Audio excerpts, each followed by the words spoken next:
ម៉ែបងប្អូនចាខ្ញុំមកខាងភ្នំកលែនចាមកពីវិហារស្គាល់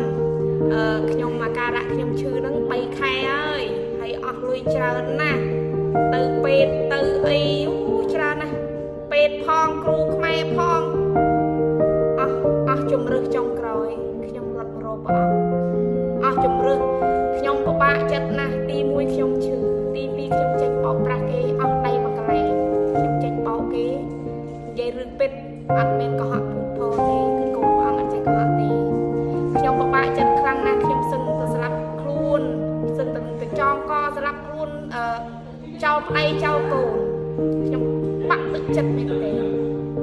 បាក់ទឹកចិត្តដោយសារអីខ្ញុំក្រខ្ញុំមានដៃមួយកន្លែងសម្រាប់នោះហើយគេបោកទៀត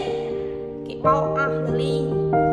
តែខ្ញុំក៏បាក់ចិត្តខ្លាំងខ្ញុំរត់មកជឿព្រះអង្គហើយខ្ញុំទៅពេទ្យគេថាខ្ញុំកាពះពោះវៀនរ៉ាំរ៉ៃហើយនឹងអាស៊ីតកាពះឡើងខ្លាំងហើយព្រមទាំងលលាក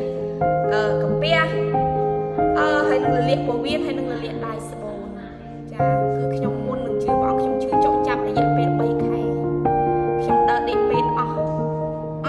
ឆ្នាំខ្មែរក៏ខ្ញុំផឹកឆ្នាំពេទ្យក៏ខ្ញុំផឹកលឹងឆ្អែតផឹក2គីឡូ67ឥឡូវនៅសល់តែគីឡូ57ទេស្គមណាស់រយៈពេល3ខែគឺខ្ញុំឈឺចុកចាប់ទាំងផ្លូវកាយផ្លូវចិត្តខ្ញុំឈឺអស់អាទៅពេទ្យក៏អស់លុយច្រើនហើយជំរឿចុងក្រោយខ្ញុំអស់ទីពឹងហើយខ្ញុំរត់រកព្រះអង្គគឺព្រះអង្គ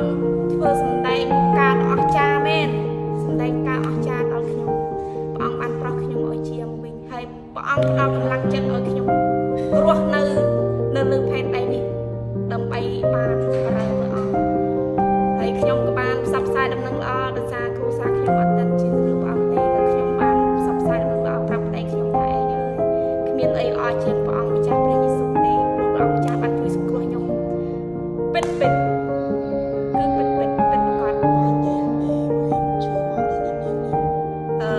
ខ្ញុំឈឺមករៀននៅនេះខ្ញុំមកបានតែ2ដងគាត់